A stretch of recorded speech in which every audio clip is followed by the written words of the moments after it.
जेजुरीमध्ये ताल मित्र मंडळाच्या वतीने जवळपास 26 वर्षापासून गणेशोत्सव साजरा करण्यात येतो. मध्यंतरच्या काळामध्ये खूप सारे सामाजिक उपक्रम आपल्या मंडळाच्या माध्यमातून जेजुरीमध्ये राबवले गेले. आता जी काही फळी होती, म्हणजे आम्ही या शाळेचे विद्यार्थी आहेत आणि या शाळेच्या विद्यार्थ्यांची जी एक बॅच होती, त्या एका बॅचच्या माध्यमातून या मंडळाची स्थापना करण्यात आली. म्हणजे 98-99 सालचे जे काही 10वीचे आमचे विद्यार्थी होते, त्यांच्या माध्यमातून आम्ही ताल क्लब नावाचं एक मंडळ या जेजुरीमध्ये स्थापन केलं आणि त्याच्या माध्यमातून आम्ही सर्व सामाजिक कार्यक्रमांना सुरुवात केली. सुरुवातीच्या जे काय पहिले 10 वर्ष होते, जो काय उमेदीचा काळ होता, तर त्याच्यामध्ये जवळपास हजारो कार्यकर्ते आमचे जोडले गेले. खूप साऱ्या वाडी वस्त्यांपर्यंत ताल मित्रमंडळाचे कार्यकर्ते जाऊ लागले. म्हणजे अक्षरशः गणेशोत्सव असेल तर आमचे फ्लेक्स सासवड पुणे भागामध्ये लागायला लागले. गणेशोत्सवाचं एक स्वरूप जे होतं आपल्या इथं, आता तुम्ही बघत असाल की जेजुरीमध्ये काय पद्धतीचं स्वरूप आहे, तर ते कुठंतरी आता बदलायला पाहिजे. या हेतूने आम्ही हा प्रयत्न केला, कारण बहुतांश जे कार्यकर्ते आमच्या मंडळामध्ये होते त्यांनी पूर्णपणे या गणेशोत्सवांना किंवा या सर्व जे काय आपण सण साजरे करतो किंवा जे उत्सव साजरे करतो, या उत्सवांनाच त्यांनी सर्व जीवन त्यांचं समर्पित करून टाकलं. आणि आज बहुतांश कार्यकर्त्यांची अवस्था जर सांगायची झाली तर खूप सारे कार्यकर्ते हे आर्थिक अडचणीमध्ये आलेले आहेत. त्यांना कुठल्याही पद्धतीचं समोर कुठलीही प्रेरणा त्यांच्या समोर राहिलेली नाही आहे. हातामध्ये काम, बेरोजगारी वाढलेली आहे, व्यसनांचं प्रमाण वाढलेलं आहे. ही जर का तुम्ही परिस्थिती बघत असाल तर जेजुरीमध्ये आपल्याला साधारण ही परिस्थिती प्रत्येक मंडळामध्ये प्रत्येक ठिकाणी दिसून येते. पण याच्यावरती पाऊल उचलायला कोणीच तयार नाही आहे. मध्यंतरी काळामध्ये मी एक व्हॉट्सअपला माझ्यामध्ये मेसेज टाकला होता की जवळपास 100 दिवस असे होते की प्रत्येक रोज कोणीतरी तरुण मुलगा आपल्यातून दगावत होता. मग तो अनेक कारणाने असेल, कोणी ॲक्सिडेंटमध्ये जात होतं, कोणी भांडणामधून जात होतं, कोणी व्यसनामधून गेलेल्यांचं प्रमाण जास्त होतं. जर का जेजुरीसारखं ठिकाण तुम्ही बघितलं, व्यसनी होऊन तरुण मुलं आजपर्यंत गेलेल्यांचं प्रमाण खूप होतं. 100 दिवसांची मालिकाच चालली होती. त्यावेळेस आम्ही थोडं जागृती करण्याचा प्रयत्न केला, प्रबोधन करण्याचा प्रयत्न केला. परंतु जेजुरीमध्ये एकतर शैक्षणिकदृष्ट्या जेजुरी आपली मागासच समजली जावी, कारण आपल्या इथं धड कुठले सिनियर कॉलेजेस नाही आहेत. 12वी नंतर पास झालं तर इथं आत्रे कॉलेज पहिला आर्ट्समध्ये होता, आता त्यांनी कॉमर्समध्ये वगैरे सुरुवात केलेली आहे. बाहेर ॲडमिशन घ्यायची मुलांमध्ये इच्छाच नाही, कारण सांगायलाच कोणी नाही आहे आणि हे आमच्या वेळेला पण सांगायला कोणी नव्हतं. त्यामुळं माझं आता जे काही कॉलेजचे स्टुडंट बसलेले आहेत, तुम्ही हे विचार द्यायला तुम्हाला एकतर बाहेर गेल्यानंतर पैसे भरायला लागतात. ट्रेनरने विचार घ्यायचे असतील तर तुम्हाला इथं फुकट ऐकायचे तर ऐका, नसल ऐकायचे तुम्ही बाहेर पडू शकता, काय हरकत नाही. मी खरं तर हा कार्यक्रम मंडळातील मुलांसाठी ठेवलेला आहे, परंतु सरांच्या विनंतीवरून मी सांगितलं की ठीक आहे, तुमच्या मुलांना जर ऐकणार असतील तर आज ऐकू दे, काही हरकत नाही. तर जेजुरीच्या परिस्थितीमध्ये आता तुम्ही म्हणताल की तुम्ही जेजुरीची परिस्थितीची बदनामी कशाला करताय बाहेर. बदनामी करायची काहीच गरज नाही. ऑलरेडी तुम्ही आपण हाताने त्याची बदनामी करून घेतलेली आपली. कारण जेव्हा 100 युवक आपल्यातले दारू पिऊन जगावतात त्यावेळेला या गोष्टी बाहेरच्या लोकांना कळत नाहीत का? अवश्य कळतात. जेव्हा 1-2 जेव्हा मरतात तेव्हा लोक दुर्लक्ष करतात. जेव्हा त्याची साखळी निर्माण होती त्यावेळेला मला बऱ्याचशा तुमचे व्हॉट्सअपचे ग्रुप आहेत सगळे जेजुरी गावातले, त्याला बाहेरचे पण माणसं वाटतच ना. जर कोणाचं हे पडलं तर माणसं जे आपल्या ओळखीचे असतील ते आपल्याला विचारतात ना की बाबा जेजुरीमध्ये अशी का परिस्थिती निर्माण झालेली आहे. मुलांमध्ये आज कुठल्या पद्धतीचं काय हेच राहिलेलं नाही आहे. म्हणजे कुणाला बोलायचं पण अर्थ नाही आहे. म्हणजे प्रत्येकजण काय आलं की कोणाला राजकारणाकडे जायचं, पण राजकारणी लोकांचं लक्ष आहे का आपल्या युवकांकडे? एक तरी धड असा राजकारणी आहे का, गावातला म्हणा, बाहेरचा म्हणा, किंवा जो तुमचा कोणी येत असेल कुठल्याही बाहेरचे येऊ द्या बाहेर, एक जरी राजकारणी येऊन तुम्हाला तिथं चांगल्या गोष्टी मुलांना सांगतो का? इथं बहुतांश राजकारणी या महाराष्ट्रामध्ये ज्यांचे दारूचे धंदे ते राजकारणामध्ये पडतात, कारण त्यांना त्यांच्या धंद्याला सिक्युरिटी पाहिजे असते. म्हणजे एकही माणूस इथं या ठिकाणी असा नाही की जो चांगल्या पद्धतीने मुलांना मार्गदर्शन करेल, त्यांना उद्योगधंद्याला लावेल, त्यांचे नोकरीचे प्रश्न सोडवेल, त्यांचे इतर काही सामाजिक प्रश्न असतील हे सोडवतील असा माणूस या ठिकाणी राहिलेला नाही आहे. त्याच्यामुळं आता तुम्हाला जर का स्वतःची प्रगती करायची असेल ती तुम्हाला स्वतःच करायची आहे. फक्त तुम्हाला जी काही प्रेरणा लागणार आहे ते आम्ही द्यायचा प्रयत्न करूया. त्यासाठीच आम्ही या ठिकाणी आज आपण जे बोलवलेले आहेत, राहुलजी पापळ, वसीम कुठे आला, पुढे या ना, विकास या ना पुढं, हे कैलास आबा या पुढं. असं गेस्टलाच आपण एकटं घेऊन उपयोग नाही ना, गेस्टच्या तरी बसून नको झालं. आम्हाला असं झालं की या खुर्च्या आमच्यासाठी नाहीची असं वाटतं आपल्याला. जेव्हा पकडणार आपण खुर्च्या मागचंच धरतो. दिलीप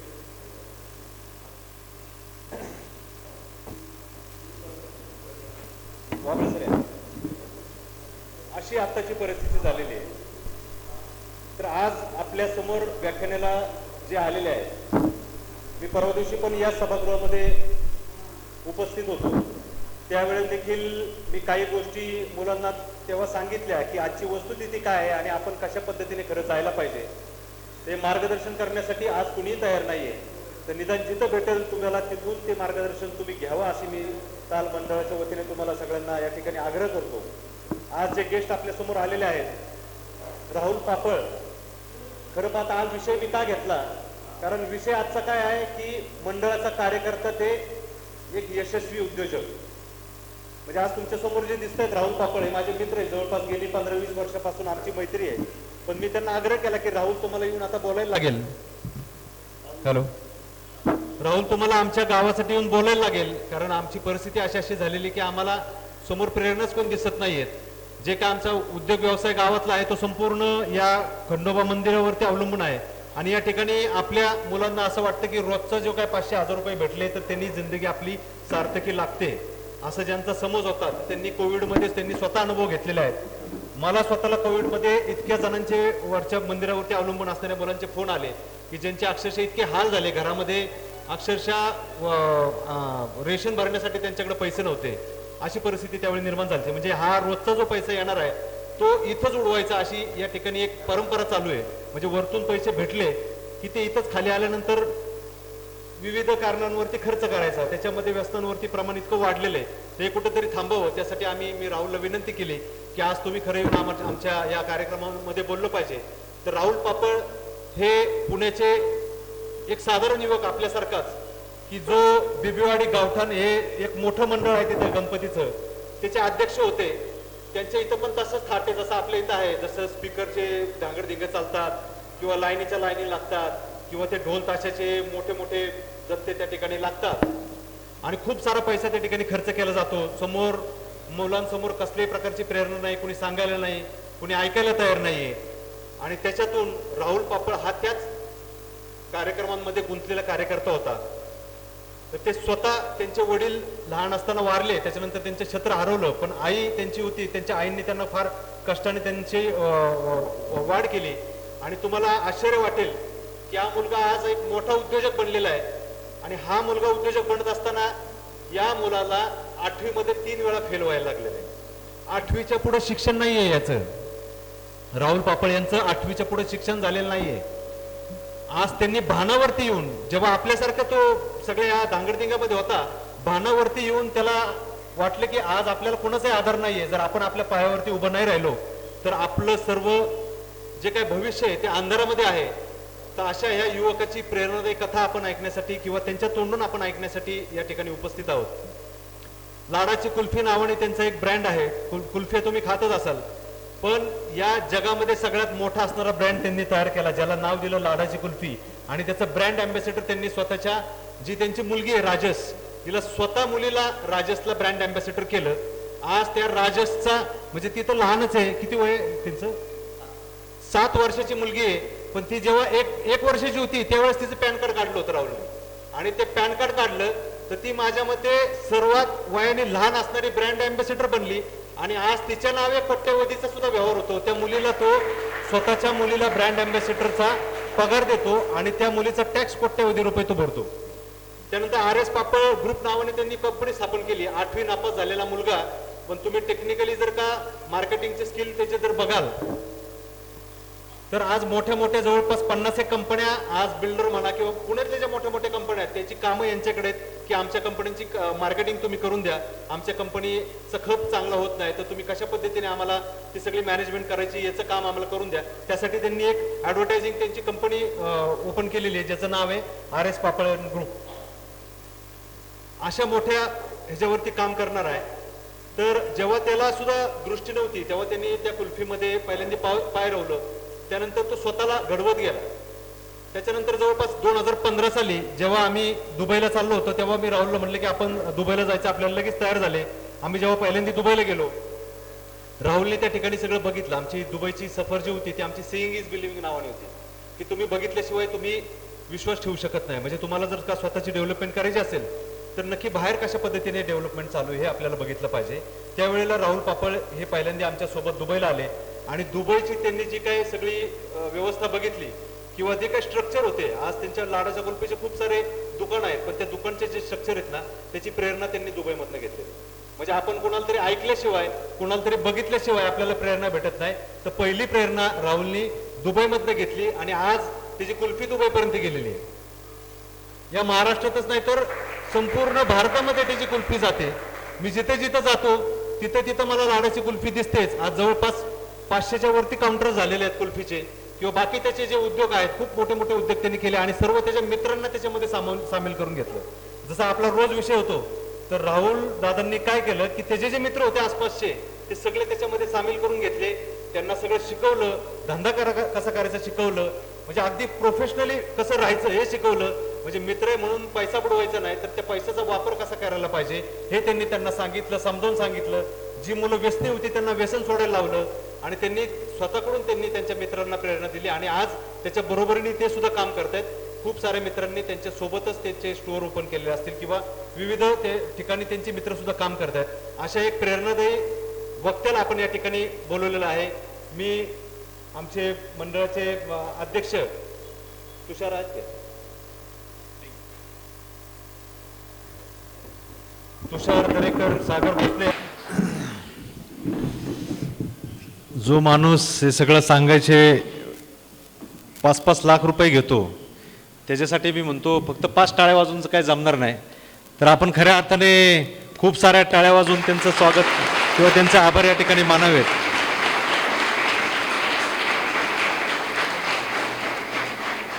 मी मगाशी सांगितलं की राहुल आणि आम्ही खूप वर्षापासून मित्र आहोत.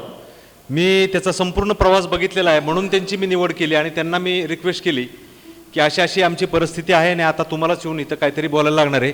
आम्ही पैसे ते देऊ शकत नाही, पण माझं मत आहे की खऱ्या अर्थाने ते डॉल्बी कॅन्सल करून खरे ते 5 लाख रुपये तुम्हाला द्यायला पाहिजेत. तेव्हा कुठं पैसे दिलेल्याचं पैसे देऊन जे काही ज्ञान आमची मुलं घेतील ते खरं ते स्वतःच्या जीवनामध्ये अंमलात येईल असं थोडंसं त्या ठिकाणी वाटतंय. खूप साऱ्या मुलांना प्रश्न असतो की सुरुवात कुठनं करायची, नक्की काय व्यवसाय करावा. असंच एकदा मी आणि राहुल एकदा बसलो होतो एक ठिकाणी आणि त्यांचे मित्र आले राहुल यांचे आणि ते म्हटले की मला काय बिझनेस करावं काय कळत नाही. तर त्यांनी सांगितलं, राहुलनी विचारलं बाबा काय शिक्षण आहे, शिक्षण झालेलं नव्हतं. मग ते म्हणले काय करतात, म्हणलं असं इकडे तिकडे त्या सोसायटीमधनं फिरत असतात, टावळकी बसलेले असतात. मग राहुलनी बसले त्याला सांगितलं. ते म्हणले की पुण्यामध्ये एवढ्या साऱ्या सोसायटी आहेत, तुम्हाला माहिती असेल का माहीत नाही. म्हणले इतक्या साऱ्या सोसायटी आहेत, तुम्ही रोज तुमची एक टीम बनवा, रोज पहाटे 4 वाजता उठा आणि सोसायटीमध्ये जेवढ्या काय गाड्या लागतात तेवढ्या सगळ्या धुवून काढा. हा सोसायटीमधला चालणारा व्यवसाय. त्या मुलाने नंतर स्वतःच्या हाताखाली माणसं ठेवली. त्याची जी काय टीम झाली त्याची 5-50 लोकांची. तर ही 50 माणसं काय करतात, सोसायटीमध्ये त्यांनी सांगितलं की प्रत्येकाची गाडी धुवून मिळेल. आपल्या इथे गाडी धुवायला 200-250 रुपये खर्च आहे, पुण्यात 400-450 रुपये खर्च आहे, 600 रुपये खर्च आहे. ते काय म्हणले की पॅकेज देऊया आपण महिन्याचं, तुमची गाडी रोज पहाटे आम्ही बाहेर चकाचक धुवून ठेवणार. मग ते पॅकेज दिले 1000, 1500, 2000 रुपयाचे. आणि जी गाडी त्यांनी ते घेतलंच कारण परवडतंय. मग सकाळी यांनी माणसं लावली, प्रत्येक सोसायटीमध्ये यांची माणसं जाऊन काम करायला लागली. उभे त्याला असाच धंदा यांनी सांगितला आणि त्या वारजे विरजे भागामध्ये माझ्यामध्ये कोथरूड 1500 गाड्यांचा धंदा त्या ठिकाणी चालू झाला. 15 लाखाचं काम त्याचं उभं राहिलं.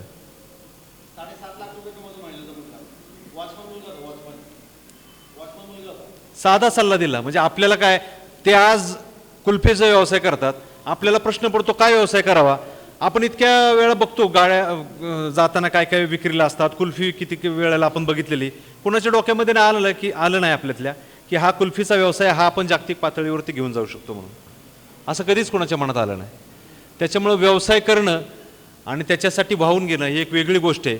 मी मध्यंतरी नाशिकला गेलो होतो. जसं त्यांनी सांगितलं की BVG त्यांचा क्लायंट आहे.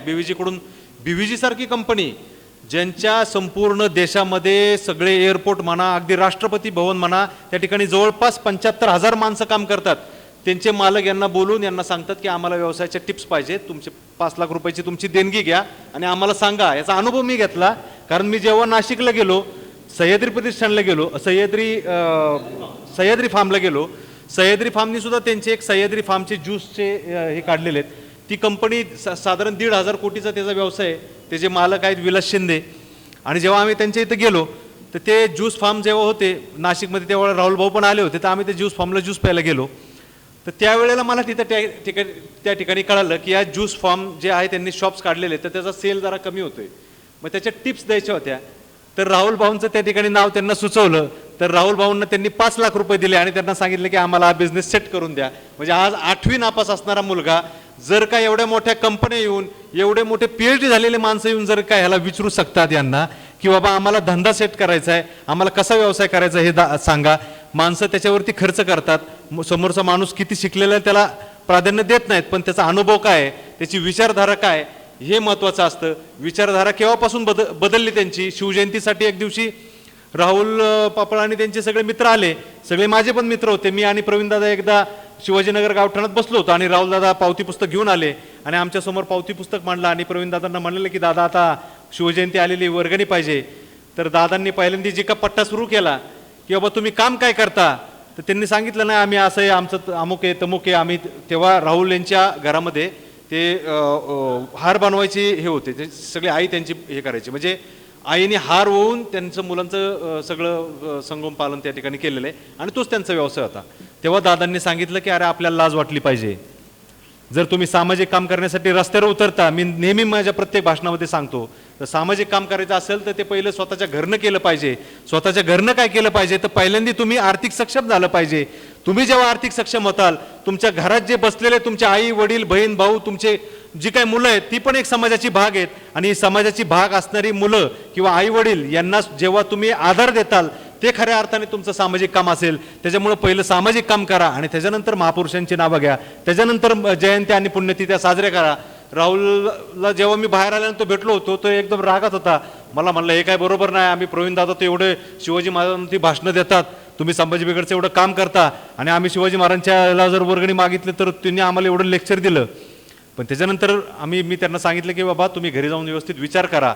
आणि त्याच्यानंतर ते प्रमोद भाऊ मांडे यांना जाऊन भेटले. प्रमोद मांडे सर म्हणजे या भारतातले 4000 किल्ले फिरलेले ते व्यक्ती आहेत, ते आपल्यामध्ये नाही आहेत, पण त्यांनी त्यांना सल्ला दिला. कारण राहुल भाऊंचे ते गुरु आहेत, त्यांनी त्यांना सल्ला दिला की राहुल जेव्हा खिशात पैसे असतील ना त्याच वेळेला सामाजिक काम कर. ज्यावेळेस खिशात गांधीजी आणि डोक्यात शिवाजी असेल त्यावेळेसच तुम्हाला जगामध्ये किंमत आहे. आता या जगामध्ये तुम्हाला काही किंमत नाही. नुसते शिवाजी महाराज डोक्यात असून उपयोग नाही, तर गांधीजी खिशात पाहिजे. म्हणजे काय पाहिजे, पैसे खिशात पाहिजे, तरच तुम्हाला जगामध्ये किंमत आहे. आता या व्यावहारिक जगामध्ये तुम्हाला कुठेही किंमत नाही आहे. या संपूर्ण भाषणामधून तुम्ही जी काय प्रेरणा घेतली असेल मला माहीत नाही, पण मी माझ्या तळमळीने मला जे काम करायचं ते मी माझ्या मित्रांसाठी केलं. अशी खूप सारी मंडळ आपल्या इथे या ठिकाणी आहेत जी त्यांच्या पद्धतीने ते काम करतायत किंवा त्यांना या ह्याच्यातून प्रेरणा घ्यायची माहीत नाही. मी परवा दिवशी या ठिकाणी कार्यक्रम झाला, मी इथं सांगितलं की मी ऑस्ट्रेलिया तहत कॅनडा याचं काम करतो. माझ्या माध्यमातून जवळपास 7,000 ते 8,000 मुलं मी परदेशामध्ये नोकरीसाठी लावलेली, ज्यांना या भारतामध्ये या महाराष्ट्रामध्ये 10-15 हजार रुपये सुद्धा पगार मिळत नव्हता, त्या मुलांना साधारण 1-1 लाख रुपये पगार मिळतात. अशी 7,000 ते 8,000 मुलं मी लावलेली आहेत. आणि आज आपलं भाषण चालू असताना आज पहाटे 5 वाजता 4 जण आज सुद्धा रोमानियाला गेलेले आहेत. मला काल त्यांनी पुण्याला बोलवलं होतं भेटण्यासाठी, पण मी म्हटलं की बाबा माझा उद्या कार्यक्रम आहे आणि प्रवीण दादा सुद्धा आजारी आहेत, म्हणजे तो काय कार्यक्रम आपल्याला घेता येणार नाही, त्यामुळे मी त्यांना जायला सांगितलं. येत्या 18 तारखेला पुन्हा इस्रायलला 2 जण आमचे जाणार आहेत. त्यांना पगाराची सुरुवात आहे 1,80,000 रुपये. तुम्ही आयुष्यात कधी कमवू शकता या महाराष्ट्रामध्ये. त्याच्यामुळे जो स्थलांतर करेल, जो स्वतःच्या विचारामध्ये बदल करेल त्याला संपूर्ण 100% यश येईल. त्यामुळं आपल्याही कार्यकर्त्यांना 100% यश हवं अशी माझी या ठिकाणी इच्छा आहे. जे कामाला नसतील, उद्योगधंद्याला नसतील, तुम्ही अवश्य आम्हाला विचारा. हे फालतू धंदे आता बंद करून टाकूया. मी मागं पण मुलांना सांगितलं की आता 25 वर्ष आपण तेच करतोय. हे गणेशोत्सवाच्या नावाखाली आपलं नाव आहे, बरं जीवन जण आम्हाला सांगतात की तुमचं लय नाव आहे, तुमचे लय साऊंड भारी होते. आपल्या पुढं किती माणसं नाचतायत, 1000 माणसं आपल्या पुढं आबा नाचायची, त्या माणसांना महत्त्व नाही आहे. तुमच्या इथं आज या ठिकाणी किती कार्यकर्ते उभे आहेत, उपस्थित आहेत या विचार घेण्यासाठी, हे महत्त्वाचं आहे. जे 1000 जण नाचणारे येतात ना ते कधीच आपले नसतात. त्याच्यामुळे जे आपलेत ना त्यांच्यासाठी काम करा. जे बाकीचे येऊन त्या स्पीकर समोर काय नाचणार आहेत किंवा डोलणार आहेत, ते तुमचा आवाज चांगला आहे, स्पीकर चांगले आहेत म्हणून येतात. स्पीकर भांगार असले तुमच्याकडे येत नाहीत. त्याच्यामुळे कुणाचं ऐकायचं कुणाचं नाही ते एकदा आपण ठरवलं पाहिजे. आपल्या मित्रांची सगळ्यांची प्रगती झाली पाहिजे, हा विचार आपण या ठिकाणी मांडला पाहिजे. आणि जे काही मंडळ आहे हे गणेशोत्सव बंद करून या ठिकाणी व्यावसायिक मंडळ आपण खरं स्थापन करायला पाहिजे अशी माझी इच्छा आहे.